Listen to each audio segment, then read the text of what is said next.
Mi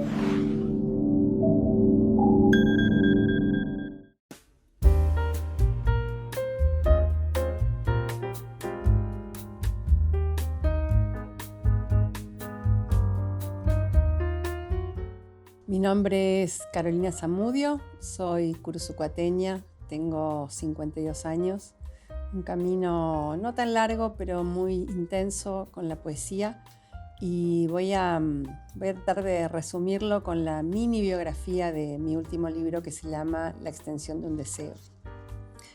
Nací en Curuzucuatiá, Argentina, en 1973, estudié periodismo y comunicación, pero la literatura es mi destino. Viví y trabajé en Buenos Aires, Abu Dhabi, Ginebra y Barranquilla. Llegué a Montevideo, el último puerto, hace 8 años. Tengo 2 hijas y algunos libros. La poesía es mi casa. Esta es la presentación escueta del libro, porque pensé que a esta altura, si alguien quiere saber un poquito más de mí, puede buscar en algunas páginas, en Google, en fin. Este es mi 10º libro, son todos poemarios hasta el momento, aunque yo escribo otros géneros, pero que todavía no fueron editados. Así que mi involucramiento mayor tiene que ver con la poesía. Tuve la suerte de ser publicada en 2 continentes por lo menos. Tengo libros editados originalmente en Italia, en España, en Francia y en América Latina en muchos países: Argentina, Uruguay, Perú, Bolivia, Ecuador, Colombia, y creo que no me olvido de ninguno. Mi vida en Curuzú fue apacible, de hecho lo digo específicamente en este libro. La niñez fue apacible, y después digo escribo para convencerme, para reiterar. Yo no empecé a escribir tan temprano, digo de manera disciplinada, aunque sí recuerdo haber escrito mi primera canción a los 9 años y luego mandar una colaboración espontánea, una suerte de editorial al Bisemanario Cultura de Curuzú, y ya la idea de estudiar periodismo surgió un poco por eso, ¿no? Porque yo quería ser escritora. No soy una lectora temprana, en mi casa había una biblioteca, mis padres fueron maestros. Había una biblioteca, pero más bien limitada. Mi abuelo sí tenía una biblioteca mayor, pero cuando él falleció, mi mamá donó todos los libros a la biblioteca de Asiac en Curuzú, que probablemente era lo que había que hacer. Así que yo empecé a leer con más avidez ya viviendo en Buenos Aires. Pero tengo el recuerdo de haber sido una niña muy inquieta, curiosa, con mucha conexión con la naturaleza. Después, cuando empecé a escribir y a publicar, me di cuenta que a medida que uno escarba en la memoria van saliendo recuerdos que uno ni sabe que tiene, ¿no? Entonces pienso en la huerta de mi abuela, en el gallinero de mi abuela, que vivía en plena Verón de Estrada, en la calle céntrica de Curuzú, pero en esa época, hace 100 años seguramente. Tenía su gallinero, su huerta, la higuera de mi abuelo. Y bueno, en uno de los libros de poesía en prosa, el primero en realidad que escribí de poesía en prosa, que se llama La timidez de los árboles, vuelvo bastante a esa infancia, y hay textos que se llaman el abuelo, la abuela, la vecina, la madre, que van camino a esa infancia y recuperan un montón de recuerdos, de memorias sensoriales, súper nítidas, que me acompañan hasta ahora en la vida. Mi camino en la literatura creo que comienza medianamente temprano, cuando estoy en la universidad estudiando periodismo, y comienzo a leer con mucha pasión y a descubrir un montón de autores a los que no había llegado en Curuzú. No sé, recuerdo a Whitman, por decir uno, Borges, por supuesto. Así como las primeras lecturas, creo yo, que me marcaron, después en narrativa, Saramago, en fin. Pero termino la carrera y me pongo a trabajar apasionadamente en el periodismo. Tuve la suerte de trabajar en medios importantes, también otros más chicos, ¿no? Pero Entre los importantes trabajé como productora en Radio Mitre, en ese momento de Néstor Ibarra. Luego trabajé también en Radio El Mundo como productora general de Héctor Larrea, lo cual fue una escuela increíble, así siendo tan joven en el camino del periodismo. Y después llegué al periodismo gráfico, luego de haber tenido otros trabajos y haber pasado por otras radios del Gran Buenos Aires. Llegué a trabajar en el diario El Cronista y la revista Apertura, que fueron como la gran escuela de periodismo para mí. Ahí llegué a trabajar como editora y después a la larga, cuando incursiono en la literatura, me doy cuenta que todo eso permeó en mí y me dio como una escuela de no solo de trabajo, de constancia, sino de, por ejemplo, tener un ojo detallista para la edición. En Radio Mitre también trabajé como redactora publicitaria. Entonces ahí también ese poder de síntesis, ese trabajo ligado a la creatividad, a tratar de producir algo diferente. Y ya bastante tarde en mi vida, digamos, aunque a cada uno creo que las cosas le llegan cuando le tienen que llegar, a los 40 años decido publicar mi primer libro. En ese momento yo vivía en Colombia, en Barranquilla, y empiezo a trabajar con una amiga poeta que me guió un poquito en esto de la selección de textos. Y entonces ahí yo recupero algunos textos escritos en la primera juventud, a los 18, 19 años, y trato de mantener fiel ese original, de no intervenirlos tanto, aunque por supuesto que un poquito los toqué. Entonces ese primer libro está dividido en 4 capítulos, que son como las 4 ciudades en las que había vivido hasta el momento, pero tiene la particularidad de que recupera estos textos viejísimos y después va sumando algunos otros a lo largo de 20 años, ¿no? Ese libro empieza con un epígrafe que dice: Buenos Aires me crece lapachos y palabras solo porque alguna vez con devoción provinciana en Curuzú me sembraron. Creo que la poesía primero es un oficio de soñadores, antes que nada, no porque uno piense en el trabajo del poeta como una cosa idílica, de que uno se sienta y llega a la musa y da la inspiración, sino porque es en realidad algo que nadie pide, ¿no? No es una cosa utilitaria, en todo caso sí es utilitaria para la gente que vive en el arte o aprecia el arte. Entonces creo que los creadores en general, los artistas, los escritores, y particularmente yo hablo de la poesía, que es como mi métier principal, creo que tenemos que abrazar la poesía no solo con mucha pasión, sino también con mucha disciplina, porque si no uno corre el riesgo de que sea más un hobby que algo que intentemos que permee el mundo, que modifique, que toque a alguien, que conmueva, y que también sea una forma de escribir un tiempo, ¿no? Porque cuando uno lee a los escritores, a los poetas que nos antecedieron, puede conocer un universo, puede remontarse a 200, 300, 500 años, a la historia de la humanidad, y eso se hace también a través de la poesía. En ese sentido, creo que solamente si los poetas pensamos que lo que hacemos es valioso y tiene un fin para alguien, desde ese lugar se crea.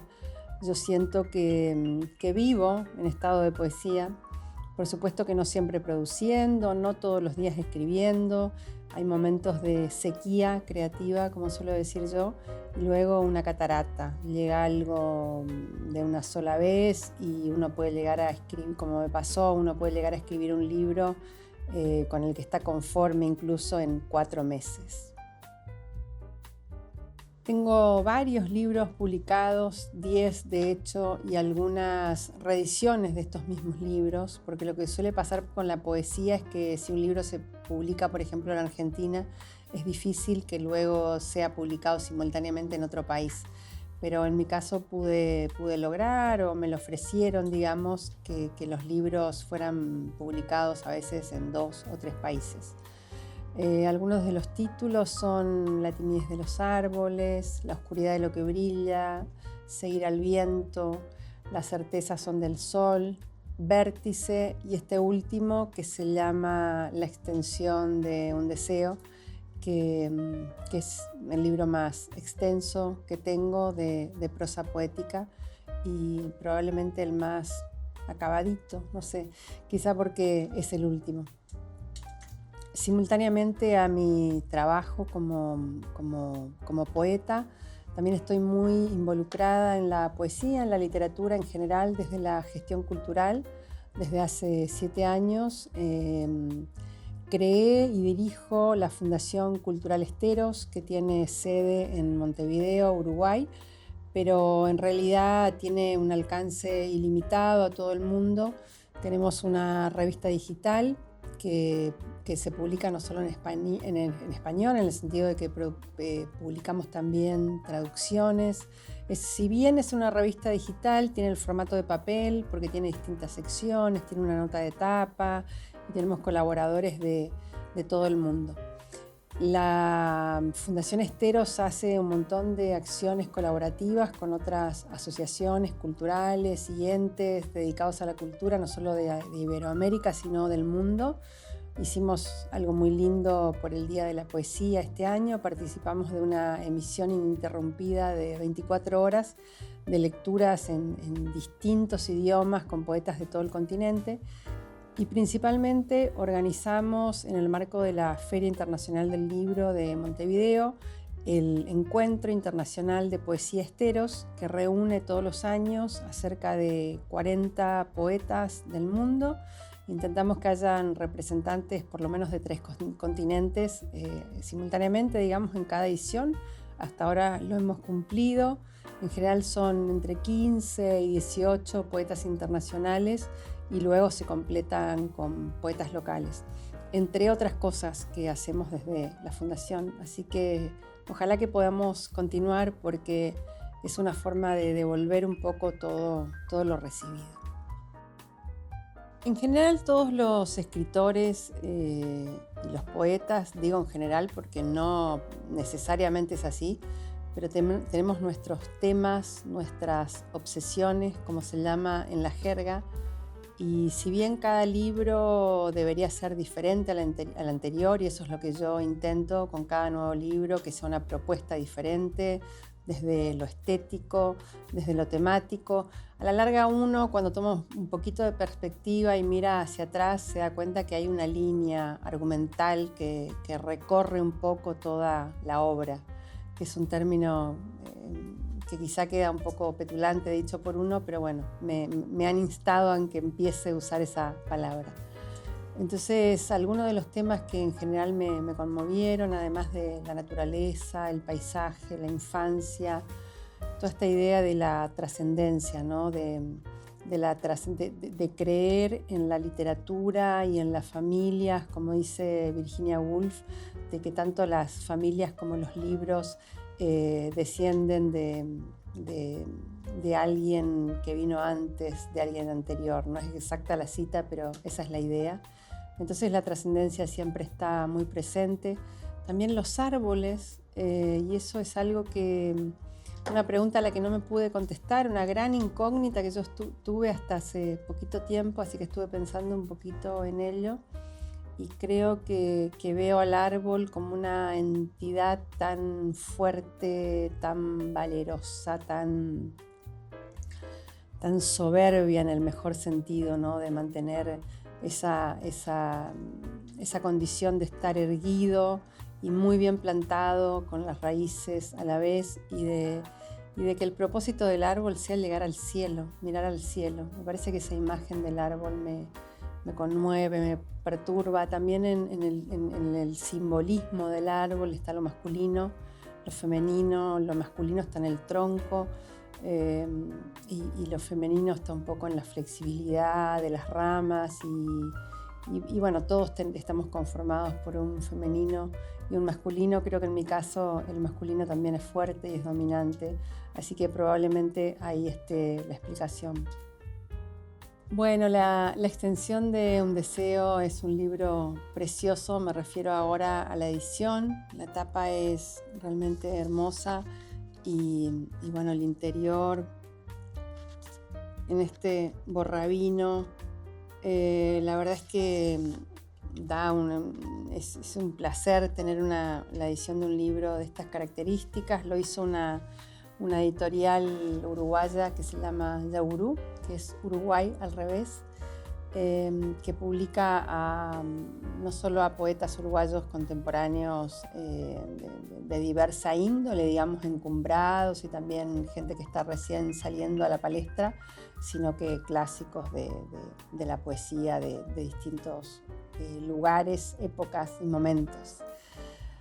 Así que agradecidísima con el editor por esta joyita que hizo y la que traje a Corrientes para presentar.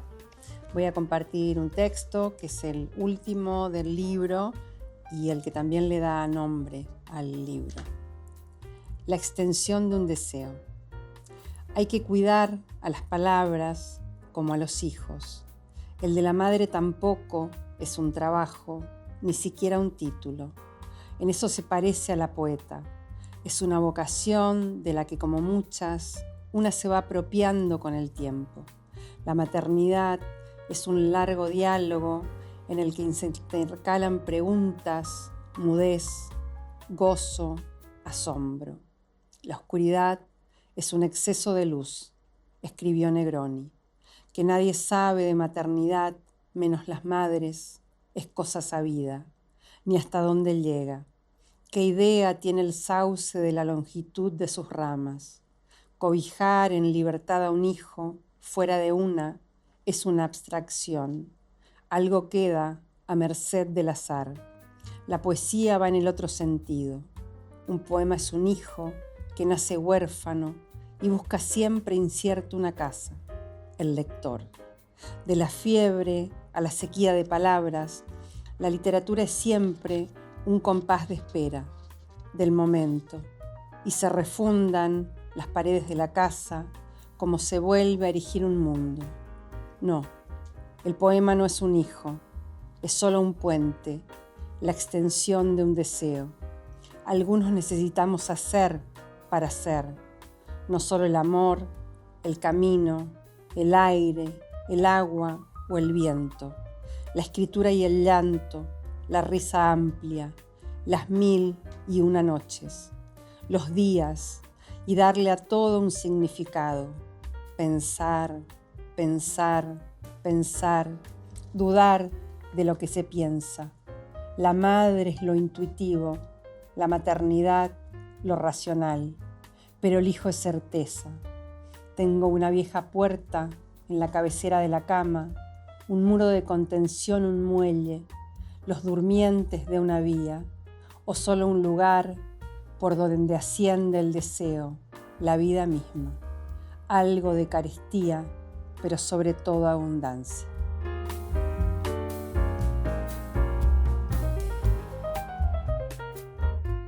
La poesía es un don prestado. Y todo lo que nos sea propio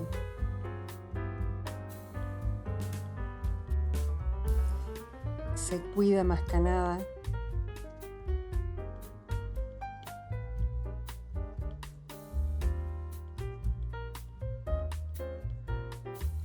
o a nadie.